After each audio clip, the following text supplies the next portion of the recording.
Welcome to Love and Grace, Conversations in Marriage. I am Sherry. Yeah, I'm Mike. So, it's an interesting one. It is. You want to say what the topic is? No. Why? So we're gonna be talking about the differences of being an introvert Married to an extrovert? and married to an extrovert. Yeah. Yeah, I mean, like, gosh, I'm the one that needs compassion and mercy. I'm not sure if people can already tell which one's which Of in course us, they but can. There's hands down no way. Like, there's just no way. yeah, I know. They can already tell that, you're the extrovert, I'm the introvert. Yeah, that's totally what it is. Well, the truth about it is that it takes a lot. Like, I think when you think about the idea of it, though, first of all, it's not really, you don't see it in the word, but You don't see those terms, those terms. but God made us all who we are, and He made us the way we are for a reason. Yeah. He gave us each our own individual talents, and so He And our uses us natures. in the way we're intended to be used, whether we're introvert or extrovert. Well, I, for one, know that, look, you are so blessed married to me as an extrovert. That is correct. I say that not trying to be all cocky and arrogant, but, you know, it brings a different dynamic to our relationship. Like, I'm a morning person and you're not. And I wake up and I just hit the ground running, and, you're like, almost like you should have that shirt that say, don't talk to me yet, it's still morning.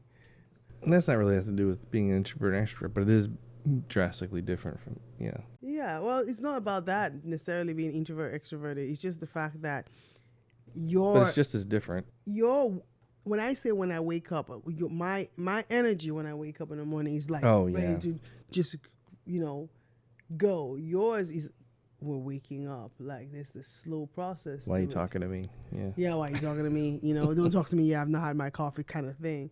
They made those kind of shirts and those little taglines for people like you, because because we are so different that way. And then I flip at the evening time. I'm like, tired. While you can still keep going. I'm like, I don't even know. And when we started dating, I used to kind of fall asleep at like 7 o'clock. You couldn't get my brain to track. It was a little later than that, but it was like 8. It wasn't. It was still pretty early. Yeah. Yeah. And you'll be saying something, and I'm just not even tracking with you. And you still do that. I still do, don't I? But I think it's safe to say that when you have opposite personalities, it can be good. It can have its good parts, and it can have its very annoying parts. For instance, me waking up in the morning and just talking your ear off, and you not responding the way I need a response. More often than not, it's complimentary. What do you mean? You fill gaps that I Oh, I don't, yeah. and I fill gaps that you don't. Like I can relate to people in a different way than you, and you are more of a social type person. Yeah, I'm than your me. your like your bridge builder, your wing woman. Will I say? Yeah, you know. I'm like, if you use the word networking, right? I'm a good networker in small groups and in specific crowds. Like if I'm in a group of people that does the same thing I do, I can network no problem, because we're all only talking about the stuff that we're all interested in, which is what we do or whatever. But you can't stick me in a room full of people and expect me to just talk, because it's not going to happen. And your body language clearly gives that away. Like, Yeah. don't talk to me. And Well, it's not even intentional. It's just how that works. well, it's not intentional, but that's just how you are. And I can always tell in a setting like when you're like you've tapped out. This is too much. I can always tell. Now I didn't always be able to tell that though when we initially first got married. No, it was and when all we that. discussed some things, and which is what we're talking about Mhm. now, right? I think what came clear to you, and for me too, was when because everyone knows introverts and extroverts. You get your energy from groups of people. I get my energy from isolation, or not really isolation, but just being alone, or being in quiet. Leave me alone for a little while, kind of space. And introverts are probably more guilty than anyone of this, and that's to use our introversion as an excuse to not go out, to not go into groups, to not do this, to not do that. While you are the opposite, where you get drained when you're not around people enough, and you need to recharge by going around people. So it's just recognizing that that is the key, and not. And then also when I explained, I think you came to your realization when I explained to you why we get so drained, and the reason introverts get so drained is because we're paying attention to every little detail. I'm noticing. And you can't shut it off. And we can't shut it off, no. So when I'm sitting in a room with one person, I'm noticing their facial expression. I'm noticing their body language. I'm noticing how they're moving. I'm noticing how I'm listening to the inflection of their voice. Like, all those things take energy for our brain to process. And, the more people you add to that mix, the more energy I get drained, because now I'm watching two people's faces and now I'm watching three people's faces, and I'm listening to the inflection of three people, and now I'm listening, and there's people behind me that I'm hearing, and so there's, the more people you added to that, the more processing my brain does, and I can't just shut it off. I can't just not do those things. Mm-hmm. While you, on the other hand, tend to be not as much, since I pointed it out, but that's true. But you used to be very oblivious to people's body language when they're speaking. And most extroverts are. Yeah. When they're standing in a group of people and you're just talking and you're so excited and you're energetic, and the other person is just like, please let this stop. You don't notice that. Yeah. You do now. Because you pointed it out. Because I pointed it out. But most extroverts don't. They just, and then the other person is just like, kill me. Right? But the extrovert never notices that, because they're just not focused or paying attention to it's not like you don't notice body language at all. Yeah. But you're not taking it all in. Those subtle cues, we're missing it. Yeah. Generally speaking, yeah. Well, the other thing that you said to me that was very helpful, it being an extrovert, was what you said to me. Like, whenever we have to go to a gathering with a group of people and we have to go out, I had to let you know ahead of time, days ahead of time, so you could be prepped up for it. So I can and at the first time when you said that, I was like, what is wrong with you? Like, why do you need that? But then when you broke it down for me, that you have to get your mind into, I'm going to be around the people, I need to get myself together and all that. And then when you're around people, then you can, engage. Yeah. But before you said that, I didn't understand that. And after you said that, and I observed your process, I was like, oh, it makes sense. Yeah. But now when we get into gatherings of people, I still, interestingly enough, now you're talking about body language and being able to kind of cue it. I can cue your body language. I can already tell how long we're going to be in that setting, when to get you out of a conversation. Yeah.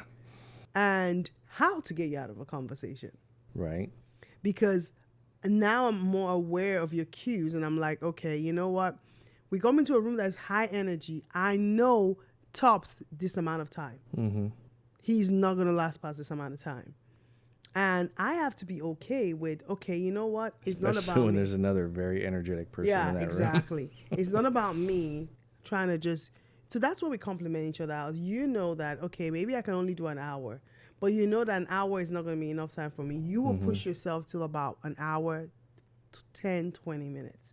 I have to be okay with the fact that maybe I want to be there for 3 hours, but I know you can't push 3 hours. So I'll say to myself, an hour, 20 minutes is a stop, and then we have to exit. And then we give each other safe words. Not necessarily. Yeah, you do that for me all the time. But as an introvert, I also have to be mindful that you need the additional time. And so sometimes I will figure out a strategy to just break away for a little while. Maybe you need something from the car. Let me go check that, and I'll just go hang out for a little bit and just in some quiet or whatever I need to do. I'll go do that to give you more time. Well, I'll send you with the kids. I'll send you with the kids, right. And that would just get you away from it for a little bit, because they themselves are introverted. They're like, I need to get out of here too. So they're like, I'll follow you, and you herd them out, and that gives you time to kind of recharge yourself, and then come back in and re-engage again. And even with that, knowing fully well that we are not here at this gathering for the 8 hours that they have. That's an exaggeration, but just using that as an example. I know that even when you stepped away to recharge, that just gave you, if your max was an hour 20 minutes, that just gave you another 30, maybe 40 minutes time, to be able to kind of like engage again before you're like done. And we do have safe words for each other. Like, Mm-hmm. if for instance you just maybe are just pushing it and you can't go even to that hour 20 minutes, you give the safe word and I was like, okay, it's time for us to go. And Yeah. I've learned to be okay with that. There are some times that I'm like, you sure you want to go with me to this thing? And you're like, I don't have, your first response is always like, I don't have to go. Oh, I'm like, you shouldn't be so excited that you don't have to go. But I I've mean, but I've learned to, to allow that I have to be okay to go. You don't do it all the time, no, you try know. not to. You try not to. So, Yeah. but it's not But I have to always. remind myself that I can't use it as an excuse. Yes, and that's the one thing that I think, like, I can't use I'm an extroverted person to just miss cues and not pay attention, And we give each other signals. I can't use that as an excuse, and you can't use as being an introvert to say, oh, I'm just gonna stay. I'm not going anywhere. Yeah. Because if I left you alone, you would not see the outside if you didn't have I to. mean, that's not entirely true, but it's not. No, if you saw the outside, no, no, no, no, no. If you saw the outside, you see the outside going into the woods and being by yourself is solitude. Yeah. So that is when I say see the I outside know. with people. Oh, yeah. Well, no. Exactly. If I left you alone to that, Yeah. I'd go outside and then walk away from people. Yep, and go somewhere secluded. Yeah. And I am going with you in the secluded place. All I'm thinking about is where the people are, where the people are, where the people are. And in that moment, when I don't see people, start looking at the birds or the dogs and different things just to get that kind of like that energy. But it is key. It's how we get our energy. Yeah. It's not just what's the way they used to always say in the past, like, oh, I'm introverted. That means, oh, I'm all about people. No, it's about what charges you up and what drains you. Yeah. That's pretty much it. And it's like God really did. He talks about how he created us and formed us in our mother's womb. He knows the uniqueness of our personalities and all that. I do feel like sometimes though we hide behind that as a crutch We to not can. grow or stretch. We can. But there's like in Proverbs and James where it mentions silence, the value of silence, right? And the value of reflection. That speaks to introverts. Okay. So it shows that that's how he made us, Yeah. right? So he didn't just make us that way. He also made us for community. Yeah. He also made us for interaction. He made us for love Mm-hmm. and with a group of people. Mm-hmm. I think what people misunderstand about the introvert thing is that they just assume we don't want to be around people. That's not entirely true. I like being around people sometimes. I like being around the right people.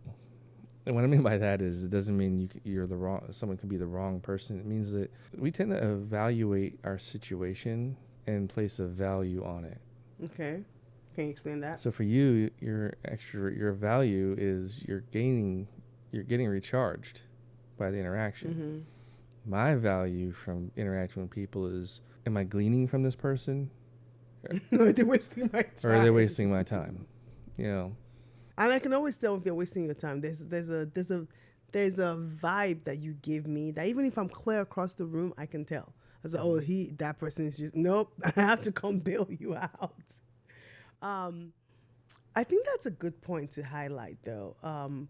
How you guys are perceiving even the conversations, because Yeah. we walk away sometimes and I would have heard something totally different from what you heard. Mm-hmm. And I'm like, wait, I totally, didn't you hear them?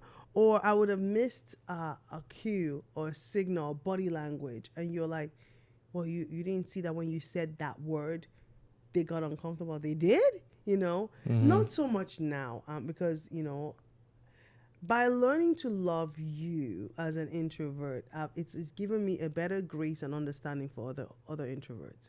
It is frustrating as it is very frustrating. Don't get me wrong. Well, yeah. At times, because it's like, oh, come on, like, and then you get frustrated with me too because you're like, don't you get it? Like, for instance, the holidays. Like I'm ready to be around all of those people that are out there. Oh my gosh, Yeah. the excitement. You're like, nope, you know.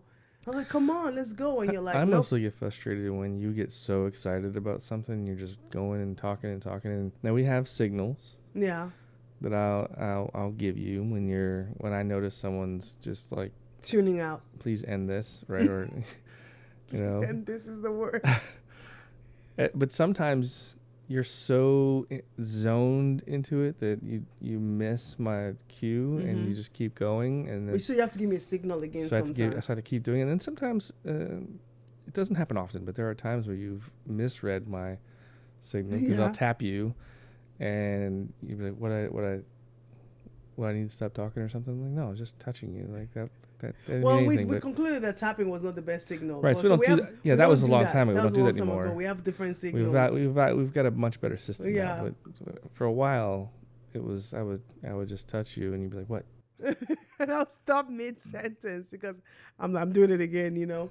But that's the balance though that you bring out, you know. It's the balance that you bring out, so to speak, in in our dynamic. And I think I remember sharing this with the lady I met, and she's an introvert, and she was saying about how married to an extrovert has been so frustrating for her. And I said, why? She said, well, for instance, our spouse has to go to these work functions, and it's a bunch of people there, and he wants her to go, and she hates going, and she's miserable about it and all that. And so and now it's bringing contention, it's bringing tension because it's a work thing, and so he's not showing up because he doesn't want to go without his wife, particularly when other people are coming with their spouses. Yeah. So now that's beginning to create a conflict of some sorts in their marriage.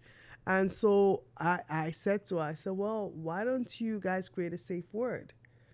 And you have to go to that function. Tell them how long you can stay, and then you work and navigate that. She was like, oh my God, I never thought about it doing it that way. I said, because by you saying, no, I'm not going, and he needs to go, and he comes home and you're home, he's being drained. Right. So she was like, she never thought about it that way, to that effect, about how they could come up with a strategy. And he had to work honor with each other. to work with each other and say, okay, this is the amount of time I can give.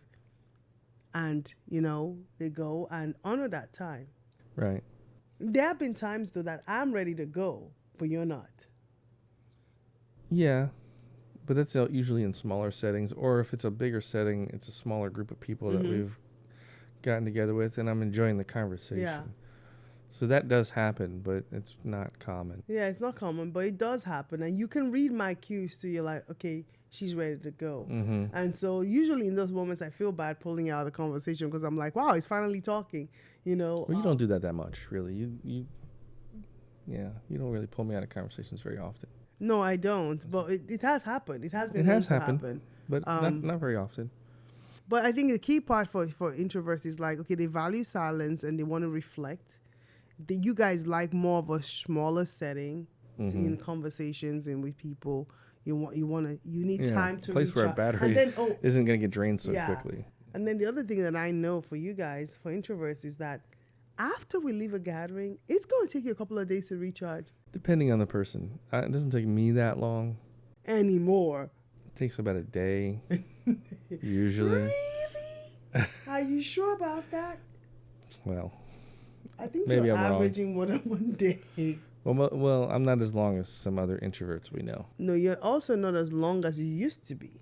Yeah. I recognize that with you, I can't go to back to back to back to back event. They won't work. No. So I have to pick and choose and balance, and I know that you need time to to be by yourself. Yeah, but we also help each other with our other relationships too. Okay. Which one? Other relationships? Well, so you have a close friend that's an extreme introvert. You used to get very, very, very upset with this person because they wouldn't reach out, they wouldn't communicate, they wouldn't do certain things until I explained because they're recharging or because they're this or because they're that. And then And I was like, why didn't they just say that? Then you started giving them more grace in that area because you understood they weren't just being a jerk. They needed to recharge. Because sometimes you do think introverts are jerks because, they're like, and again, The other thing about introverts is that they don't communicate that. Like, hey, by the way, I'm not ignoring you. I just need to recharge. That is golden when you say that. Like, oh, okay. It wasn't like you're just ignoring my text and not responding. It's like, no, I have just been drained by other things. And I need to recharge. But it's also good from the extrovert perspective to understand that if it's just one-on-one, it's usually okay. But the more people that get added, the less okay it becomes. And extroverts, as long as you understand that it's not personal, and realizing the fact that they don't pick up generally on the subtler, like, facial expressions and cues. If you can understand that you tend to ignore those things and either pay more attention or just realize you just don't do that, then that makes things easier for you to understand what's going on with the other people. True. The other thing I want to point out about introverts and extroverts is that, particularly when you guys are when there's a conflict of some sorts, and because you guys have to reflect, it can create a problem whereby with the extrovert they're giving you time to reflect, but you're taking so long that they feel emotionally held hostage. They're like, okay, I'm waiting. I know you're reflecting, or you're reflecting in silence. They are walking around almost like they're walking around on eggshells, like they're so uncertain. And you had to understand that even with us, with our dynamic, was like, okay, I know that I need the time to reflect in silence and all that, but I can't go too long because she's feeling stuck. So you have to kind of like... Well, that happens more often with the kids than it does with me. Yeah, true. So, but it did. When we started, it did happen with you. It did. We talked about we this. talked about it. And then you stopped doing but that. But it still happens with the kids. Yeah, because they're extremely introverted. And I have to pull you back all the time and remind you don't need to walk around eggshells, that just recharging. Yeah. And they're learning to also communicate that I just need space. Yeah. I just need some time. And I'm like, okay, that's all I need to know. Because as a mom, the mama bear wants to still come out and you over worry. But it's like, okay, they just need time to reflect, or they just need time. And sometimes it doesn't even have anything to do with you. Yeah. Like I've learned also with your help is that sometimes with extroverts, because we're looking at body language and faces and they're smiling, when they're not, you think it's you. When it's not you, it's just that you guys are thinking about something totally different. What else do you think, like, with introverts and extroverts? Well, I mentioned biblical verses that indirectly reference being have extroverted qualities, but there, Corinthians and Acts also mentions extrovert qualities, of building community and those kinds of things. So, well, because it's important we point out that even though those specific terms aren't used, both of the attributes are mentioned, and they're both important in their own timing and place. Yeah. And again, like, for an extrovert, like we bridge gaps. We can go into a room and it could be a lot of people. We don't get overwhelmed by that, but somehow we're able to key into certain people that we can talk, which helps bring you as an introvert into the conversation, so that we're not both staring like this with the headlights on, like, oh, this is overwhelming. Yeah. And then, the other thing that introverts, oh my gosh, in a crowded setting like that, you guys literally just kind of lean in. It's this leaning into the extrovert, like, don't leave me. Don't leave me in this room with all these people. And so that extroverted nature comes into helping, build community, break the icebreaker, that, we can test the waters for you guys. And if we are not getting a good feeling from testing the waters, you guys are definitely not going to get a good feeling from it. But sometimes, though, we might not be getting a good feeling, but you guys feel like, the person is okay. For example, like, remember when we had, I had my OB, and I didn't like her. I was like, I was like, nope, I don't like her. I came home, I was like, I don't like my OB, I don't like her. And you were like, you went to an appointment with me and you were like, I like her. I was like, why? You were like, oh, she was very reserved and quiet, but she was also detailed, And I was like, I don't like her. And then we went to see another appointment. And you did not like her at all. Yeah. Well, when we went to another... you liked her personality, but you didn't like... Our delivery. Yeah. Yeah, and she, I liked her personality because she was very informed and detailed. Yeah. But I did not like her delivery of the information. It was very, You're very. talking about the introvert one, right? Yeah, the Yeah. Well, introvert. no, I'm talking about the other one. Which one? No, the extroverted. The extrovert one. You liked her, But I didn't but like. then when Yeah. she gave you the information, you were like, "This is very lacking. Yeah, what is going on that here?" is true. That is true. And I was And then like, you were like, I think I do like the other one better." She gave me more details. because I'm a detailed person. Yeah. But you helped me with that situation because where I was like, I don't like this doctor. I don't want to see. I wanted because another doctor. You were like, you met her and you listened and you gave me a perspective I didn't have. Mm-hmm. And then when I went to the other doctor, that was the one I wanted to see. Mm-hmm. I was like, oh no, I don't like her. She's not giving me. And so because you drew my attention to the details. Mm-hmm. That if I had met this particular doctor, the extroverted one, initially, I would have not realized What you're missing. what I was missing out Yeah. on. And that's where you guys come in and you help us navigate the relationships that we're building and all that. And you helped me, of course, learn that, introverts are not jerks. Sometimes like, oh, what, Honestly, you helped me realize the same thing because from an introvert perspective, we see extroverts as over the top annoying. Like why? Like just why? Just why? But you helped me realize that it's not, that they're not all that way, and that you just really enjoy being around people, and it's really all it's about. It's not a lot of It's times not about being the attention. right. Some people it is about some people that. it is, but it's not about being the center of attention for everyone. It's just you enjoy people. Yeah. And so understanding that changes my perspective on extroverts too.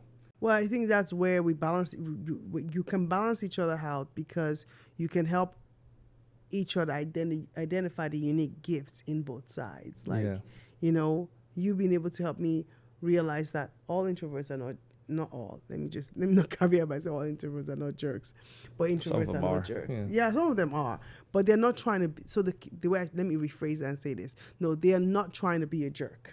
Most of them are not trying to be a jerk. Yeah. You help me understand but some that. Of them are. Yeah.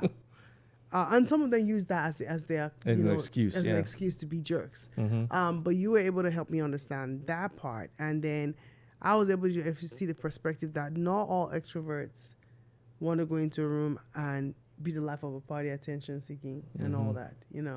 As a matter of fact, I really don't like that. Even when I go into a room with a lot of people, I don't like all the attention on me. Right. But I can always identify, in a group setting, I can always identify the introverts. Mm-hmm.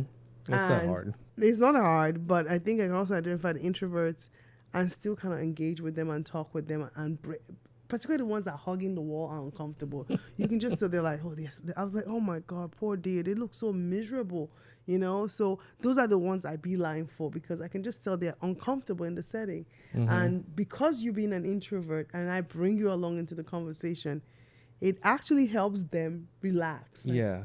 After a minute or so, because at first when they first see you coming, they're like, "Oh." Yeah. But after they realize you're actually trying to make them more comfortable, then it usually works out. It's not even my party. I'm just like, I just feel bad. And again, it's funny because I'm married to an introvert, but a lot of my friends are introverts. I was like, why are you sending me these people?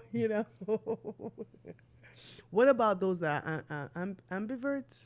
Well, technically everyone's an ambivert. Mm-hmm. But you lean one. Ambivert's basically the center of the spectrum. Yeah. You can go either way, but most of us lean one way more so than the other. Like I lean more introvert, you lean more extrovert, but doesn't mean I can't be extroverted sometimes. It doesn't mean you can't be introverted sometimes. So ambiverts are just people that can move back and forth between the two. They're not, but there's very few true ambiverts. Most people are going to lean a little bit more one way or the other. Well, I think when we first got married, if you look at the spectrum of extrovert, I was like, okay, say from 1 to 10, I think I was to be honest, I think I was at a 9 when you and I first met. And as an extrovert? As an extrovert. No. What? You were more like a 15. No, what? Are you talking about when I'll call you in the morning? I was like, good morning. Literally, so the day after I tell you I'm not a morning person, I get a call 5:30 in the morning. Good morning. How are you? I totally forgot. Yeah. I totally Yeah. forgot about that conversation. I know you did. And and thank you for loving me though, because we get married and I'm still this high energy person Yeah. to the point that my friends were able to identify years later. They're like, man, like 2 years later, they're like, even within a year, like, man, marriage has changed. I was like, why? They're like, your energy level has gone from this to this. Like, it's tolerable now. Yeah. You're not as extrovert as you used to be. And I'm also not as introverted as I used to Yes, be. that's true. Because our friends say it. They're like, whoa, this is not the guy that, when you got married, like, you've come out a lot out of your shell, and it's interesting to see you, you know, now. And that's just no, I say that because that's the beauty of of being in a marriage, that when you're both working towards each other and understanding each Yeah. other, you start to find yourself morphing towards this movement. You're moving towards, you're from this extremes moving more and more. Like, Yeah. you came this way from being extremely introverted, and I was extremely extroverted, and we're moving more and more towards that move. So now we're ambiverts. Yeah, how about that? See, now we make the ambivert equation. We balance each other out. Sure. Yeah. But I do want to use this opportunity to thank you though for helping me see myself, because I didn't see those things that you lovingly highlighted it for me, not in a demeaning way, not to pull me down, but in a way that I was like, oh, particularly when we leave a situation or a conversation or a gathering, and I was like, what did you think about this? And we talk about stuff, and you're like, yeah, you kind of missed this part, and you lovingly would just bring my mind to it, so that next time we're in a setting like that, I'm more aware. And that has helped me grow, because I wanted to grow and change. Mm-hmm. And you didn't do it in a way that was, bashful or. Well, you did the same for me. Like, there's plenty of times as introverts, most of us anyway, Mm-hmm. will beat ourselves up for days over the stupidest little comment we made that the other person probably didn't even think anything Just of. get a little socially awkward. Right. Right. So I've made comments before that I came away and I was like, I don't know if I don't know if I should have said X, Y, and Z. And you're like, what? So, why are you worried about that? Most people probably didn't even think about that. I'm like, okay, if you say so. Yeah. I still would dwell on it for a little bit, but I would let it go a lot faster than I would normally, because before I would be like, a lot of introverts do that a lot, where we'll say something and, like, I didn't even say this to you, but the other day when we were talking to that random group of people that were walking by the ice cream shop, Mm-hmm. I made a joke and then realized afterwards, you didn't think I was joking. I shouldn't have said that. I totally missed that one. Yeah, I figured. So, like, but situations like Still, that. when we saw the car that said, like, the earth is Yeah. not flat, and I was like, what? Yeah, it was the when we saw the. And I was loud about it too. I was Well, like, some of the people they were basically talking about how ridiculous that is. And uh-huh. so I made the joke, well, because he said one of the things on the car was that it's motionless, Mm-hmm. and the guy made a comment about that. I said, well, we can't feel ourselves moving. I was joking, but then as we were walking away, I'm like, I wonder if he thought I was being serious. Yeah, and he's thinking, oh, you're one of them. Right. And I thought about that way longer than I should have. So I did not even realize you were thinking about that. I was still on the fact that he said the earth is not flat. I was like, what? But it was I didn't know you were thinking about that long. well, I mean, only as we were walking towards the car, I was thinking about it. Then we got in the car and I totally forgot about it. Okay, well, what I love is that even with the personality things, if you're not using it as an excuse, it really highlights the uniqueness of each person. I promise I was supposed to marry an introvert. Even though I'm just like, you introverts, I was supposed to. Because when parenting, like, because you're introverted, you reflect a lot more. And even when I'm like, I'm all gung-ho about what the kids, you're able to see something about them that I didn't see, and we're able to talk about it. And then even vice versa. Yeah. But also the fact that in the introvertedness and the extrovertedness, what I love about it is that, like I said earlier, I'm a morning person. So I know that if I tap out at 8 o'clock, the house is still covered. You still got the kids. Like, they can get you for something because I go to bed early. Like I'm tired and I'm Yeah. like, my brain is not, it's not even that I'm tired. I wake up, my brain is like firing on all cylinders. By 7 o'clock, which you would admit, my brain starts to shut down. I'm not as, my words, I'm not firing on all. It goes from 12 to it drop to 8 at that point. And that's even being conservative. It's still, I still say you're selling stuff short a little bit on how early that is, but your brain doesn't completely shut down. Well, but it's I know what you mean though. Yeah. Yeah. And so it's like my brain doesn't completely shut down, but it's not at 12 anymore. No. And then the time between that 8 to To 3 zero? is quite fast. Yeah. You know, but whereas when I wake up in the morning, so when we're talking about how you're not a morning person, I'm the reverse in the evening. I'm like, no, don't talk to me. No, talk to me in the morning. So what I've had to learn graciously also is that, you know, it says, Proverbs talks about, you know, as a wife, don't be contentious and all that stuff. I have learned that instead of me waking up and being like, I have all these things I need to say, I have to wait for you to wake up. So I get into the habit of writing down what I'm going to say, sending it to you in a text message so I wouldn't forget. You know, that way I'm not coming at you the moment you woke up, you know, and vice versa. You know that nighttime is not a time you're going to get a response from me. So, you know, we'll talk about it in the morning. When I'm awake, and you always go back with when I wake up. And how do you always say it again? When I wake up and I'm awake. There's a way No, you say, don't talk about in the morning. Once I've woken up. Once I've woken up. And then you go like woken up, not like when my eyes open. And I'm like, okay, got it. And that's kind of something that's really helped us out. It's a beautiful thing, though, to have differences. It and is. learning to navigate through it. It is when those differences complement each other. And I think, and that all boils down to communication, which, you know, I think we're pretty good at it. We're not always the best at it because no one is. No one is. But we're pretty good at it. Well, even like when you were talking about how the morning thing after you told me, you know, I'm not a morning person, I call you the next day. You didn't tell me about that until after we were married, for like a while after we were married. I said something and you were like, yeah, that was totally like the high of being in a relationship and all that. I was like, what are you talking about? You're a morning person. And that's exactly what I said. You're a morning person. You're like, no, I'm not.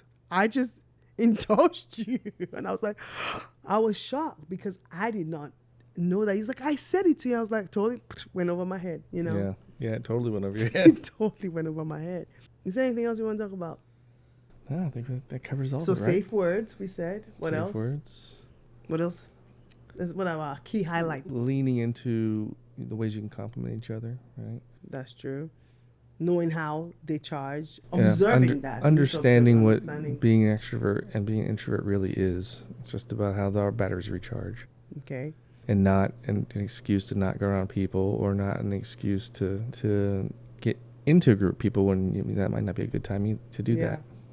So, you know, it's this constant balance that you're trying to strive for. Yeah. And then even identifying that in your kids and having them embrace that part. Because the more they know that about themselves, the more they can be more understanding, you know, as they move forward in friendships and all that stuff. So that's something that is key that we know. Our kids are, you know, mostly introverted and one extrovert. And sometimes you have I feel like God's grace for you, though, because if we made them all extroverted and there was only one introvert, like, oh my God, you know.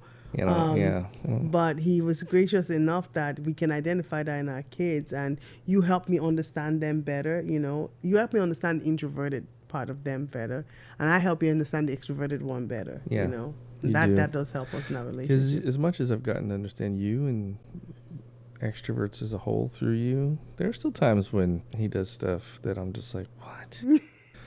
And you have to come by.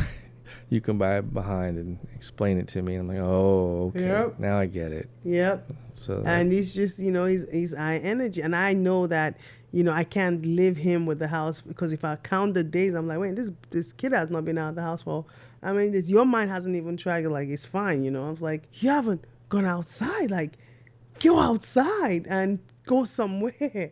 And you're like, no, if you were gonna go somewhere, you go somewhere that there's nobody there. Yeah. You know, so having to draw you give me the grace to kind of pinpoint that in you and say, okay, no, don't go to this place, because it will feed you, but it will not do anything to him, and then he's going to come back into the house just like, sulking or whatever. So we've worked and navigated that. Yeah. Well, I'm gonna pray.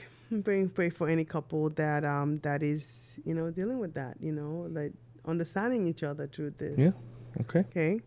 Father, we just thank you, God, for this conversation and just the fact that you make us so unique in our ways and our personalities, our thought processes, how we receive and process information, Lord.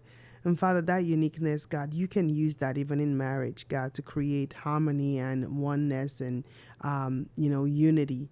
And Lord, I pray that all the couples that are listening to this, whichever, wherever they might be, that you would, oh God, give them more grace, Lord, for each other, more understanding, more ways to learn each other's different uniqueness and highlight it, celebrate it, and not have it be a thing that frustrates their marriage. I pray your peace, your love, your joy to be in their homes, God, and in their marriage, as they find ways and tools to help them navigate their communication style, their personality styles, that they can find a way to make their marriage work for them, Lord.